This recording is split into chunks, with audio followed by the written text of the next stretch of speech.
My 27 female, husband's 29 male, older sister 36, had a child when she was 19 from a one-night stand. He was adopted by a nice couple a couple states over in an open adoption. They will send her pictures, are friends on Facebook, and occasionally have little get-togethers. He calls her Mama T, as her name starts with a T. Although she does not celebrate Mother's Day with him, she asks those around her to wish her a happy Mother's Day and becomes depressed when she is not acknowledged. She is very active in birth mother groups and speaks annually at a camp on birth mothers' trauma and issues. She is unmarried and has always desperately wanted to have a family and children. Also, for reasons that are not relevant, medical, my husband and I have decided adoption is the best idea, as we cannot/will not have a biological child together naturally. About 6 months ago, Tess announced that she is pregnant again. She told us she wants to have the baby, but once again is not in a financial position to keep the child. So she's looking for adoptive families. Our families all know that we have been looking to adopt, and so she came to us about possibly adopting her child. My husband thinks it would be a good idea. The timing is right, and his sister is a known quantity, as he put it, i.e. we know she isn't doing meds or drinking. I'm not opposed, but I had some concerns. For one thing, I don't want my child calling anyone else mom. We also live 45 minutes away, and from the way she acts from her first child's birthday and Mother's Day, I'm not sure it would be healthy for anyone involved. After discussions, last weekend we went to Tess and told her we would be willing to adopt her child. She and my mother-in-law were thrilled, as the only other prospective birth parents she had spoken to were 2,000 miles away. Until I told Tess that she would be Aunt Tess, not Mama Tess. She freaked on me, told me that I was trying to erase her role as birth mother from the child's life. I told her that the child would be very aware they were adopted and that Tess was their birth mother, but they would not be referring to her or treating her as a mother. She burst into tears and said I was trying to take her baby from her. I told her that if we adopted it, it wouldn't be her baby anymore. That didn't go over well. My mother-in-law has decided to stay out of this issue as much as possible. The entire rest of the family who lives nearer to them has been telling me I'm being heartless and selfish and taking out my misery of being unwilling. They all know I'm capable to bear children on her. My husband supports me in front of them. He has said that if we aren't united, then we won't do it, but has also privately expressed to me how nice it would be to have a child genetically related to him. I guess he didn't realize how strongly he felt about passing on his genes until the option was back on the table. When entitled and spoiled are all merged in one.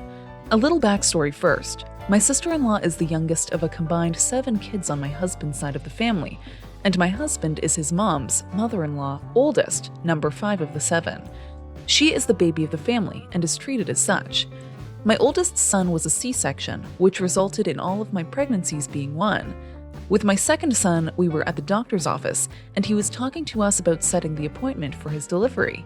Come to find out, the only date available for the doctor and the hospital was my sister-in-law's birthday. No big deal, right? Wrong.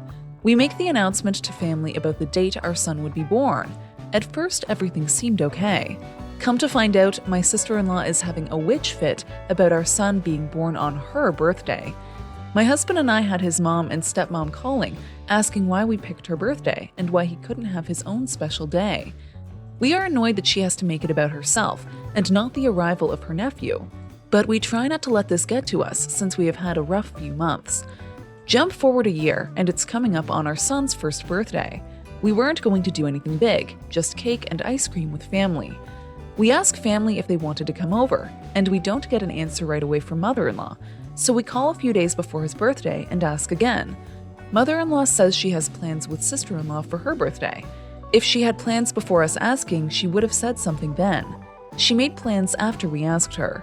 Mother-in-law calls on his birthday saying we should come over in 2 days, and they would do a family dinner, and we would make it his special day. Seeing that the day they wanted us to come over was my dad's birthday, and that my mother-in-law missed our son's special day and wanted us to reschedule it, made me lose it. We stopped talking to her after this. My husband got a job across the country a few weeks later, and we didn't even tell her until we were a few states over and she called. We forgot we didn't tell her, and that was a fun conversation. My husband has a sister who has cerebral palsy. She is 38 years old, but cognitively has the development of about a 5-year-old. She can't really speak clearly, but she can make some sounds for common words to say what she needs. My husband can understand her better than I can, but I'm trying to get better. She's not permanently wheelchair bound, but she can't go upstairs or walk long distances, so she does have some medical equipment to help. She needs help doing everything for her basic care, from bathing to dressing to feeding. He obviously grew up with her, so he's very used to everything she needs. When we go to visit my in-laws, it always seems to me like their entire livelihood revolves around her. She also throws big tantrums when she doesn't get what she wants. There ends up being a lot of yelling from all sides. I find the whole environment so stressful and tense, but it's what they're used to. My husband's parents are getting older, and I think it's getting more difficult to care for her. My husband approached me a few weeks ago saying he thinks it's time his sister comes to live with us. My whole world came to a screeching halt. We had talked about us helping financially and coordinating care before, but never actually her coming to live with us. In truth, I just can't picture us staying afloat while adding her into the mix at our house. We have 3 kids under 6. It's a madhouse here all the time already. If she lived here, we'd need to have all 3 kids in one bedroom. We'd also need to get some serious modifications to our house because it's not handicap friendly. Also, I truly think this would ruin the relationships we are building with our kids. I think my husband and I would have to spend so much time and energy caring for his sister that we wouldn't be able to focus on our own kids. This breaks my heart and is the big deal breaker for me. I suggested moving his family closer to us. They currently live 5 hours away, and seeing how we can help without them living with us. I said we need to start looking into some appropriate assisted living facilities, and he flipped out on me. He says he promised his mom he would take care of his sister, she's his blood, etc. I understand it's his sister, but I also feel he has his own new family to consider too, that he's completely ignoring in this equation. Obviously, this is a big mess up on both of our parts to not discuss this in detail much earlier on. I can't picture us managing this with 3 kids, and it just makes me sad to think of us 30+ years down the road when we're empty nesters and always having his sister there by our side. To be honest, if I knew his sister coming to live with us forever was a total mandatory for him, it might have meant the end of our relationship. My sister-in-law Erin, 26, came to my 29 female place yesterday to have lunch. My husband was at work. The office door was open, it's usually closed, and Erin noticed my redwood desk. My dad made me that desk when I was young, and it holds sentimental value for me, and I would never sell it. Erin was curious about the desk and asked me a lot about its history. Erin and I talked about the desk for a while.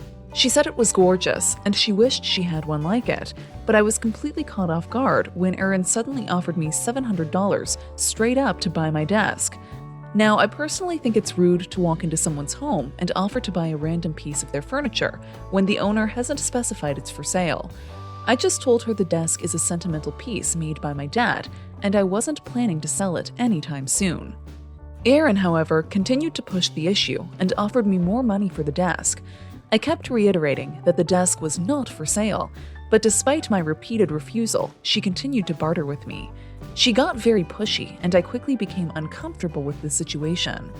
After about 5 minutes of this, I'd had enough.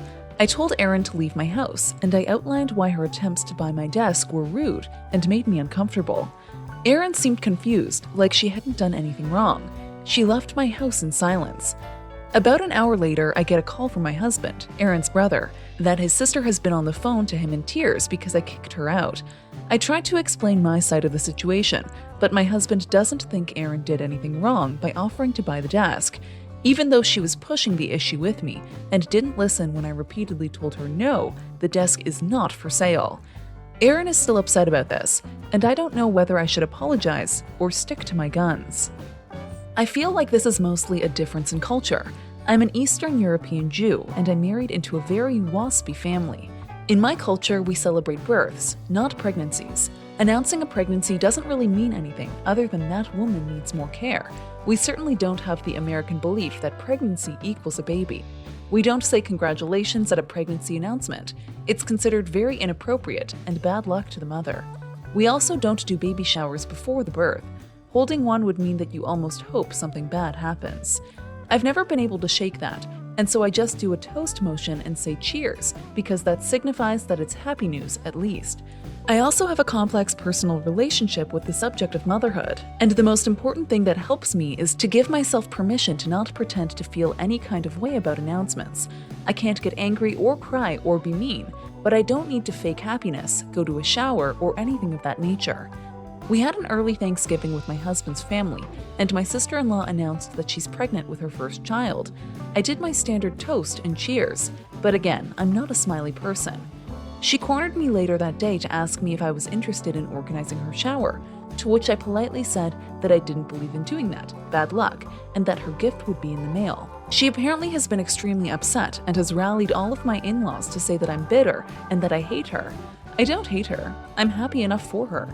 There's just certain things I don't do for a long list of reasons. Everyone's saying that I need to apologize, but I don't know that I did anything wrong. Bit of background. My brother and sister-in-law have 2 children currently, a 3-year-old and an 11-month-old. They have very recently, within the last 2 months, moved into their own place after being on the housing list for 4 years. Previously, they lived with my parents and me in our already very overcrowded house. Me and my boyfriend have been saving to move in together for the past year, and I had managed to save a good chunk of money, about $900, enough to pay for my half of everything. My brother and sister-in-law currently have a CCJ they got in the process of paying off due to some bad money decisions on their part. When they finally got offered a house, they didn't have the money to pay for anything that was needed, readily available, deposit, furniture, appliances, etc. So me and my mom helped them out. I loaned them $500 with the strict proviso that they would pay it back. I made sure that when they were setting out their budget, that they included these repayments to me over the course of 4 months, $125 a month. This was to start as soon as my sister-in-law started back at work. She was on mat leave. She was supposed to be going back to work next week. She works in a supermarket. Well, they FaceTimed me today to show me a positive pregnancy test with these words, "Guess what? You won't ever be getting your money back. We need the money to pay for your new niece or nephew." I just hung up on them. Then called them back 20 minutes later after I had calmed down to tell them even though I was so happy that they were having another baby, they still needed to stick to the planned payback. Sister-in-law said that I was being selfish and that the money she will be earning when she is working again will be used to buy things for the baby. I got angry again, and we argued for a while before she hung up saying, "Well, you won't be seeing the money, so just forget about it." Now my family are all annoyed at me and saying that I need to forget about the money because their need is greater than mine. Despite them knowing that I saved hard for that money, and the only reason I had it sitting there waiting was because I was waiting for my boyfriend to save up enough to match my contribution. If he had saved enough, then the money wouldn't have been available for them to use. Me and my boyfriend have resigned ourselves to the fact that we would have to wait an extra 6 months before moving out, but now it is going to be much longer because I have to save again. My 33 female husband's 36 sister, 35, is currently staying with us because of many circumstances. She will be staying with us for the foreseeable future. I'm gonna be honest, I wasn't exactly excited about her staying with us, but she didn't have anywhere else to go, so I relented. I frankly just don't really like her, although we're completely civil. Now, my parents are from a certain European country, and my first language was that country's language. My heritage is important to me, and being bilingual has helped me out immensely throughout my life. When we first started dating, my husband made an effort to learn the language, and now, although he isn't exactly fluent, he can understand and speak it well. We also have 2 kids, girl and boy. At home, they are supposed to speak my language. We absolutely don't have a problem when they speak English at school or with friends at our house, or occasionally if they can't figure out how to say it otherwise. But overall, they are supposed to limit their use of English in the house, and we enforce this. The problem is that my sister-in-law is now staying with us, and, like most Americans, only speaks English. Absolutely, we have all conversations with her or involving her in English. Like at the dinner table, we all speak English so she can understand. But the rest of the time, my kids and I continue to speak my language, as it's also the one we prefer, although my husband speaks mostly English to involve her. This morning, I was cuddling with my kids on the couch, reading them a story. We were all speaking the language as we usually do. My sister-in-law was sitting in a chair next to us. She asked me a question. I responded in English, then went back to speaking with my kids. We were all just laughing, having a great time. Then she snapped at me. She said that it was impolite to speak in front of her when she couldn't understand, and that she had put up with it, but had enough. She said she was tired of the private conversations and not knowing what I was saying about her, and that she wanted to spend time with her nieces and couldn't if she didn't understand them. I couldn't believe that she talked to me like that in my own house. I told her that she had 35 years to learn another language, and that it wasn't my fault she never had. I told her that in my house I speak whatever language I want, and that if she didn't like it, she should get out.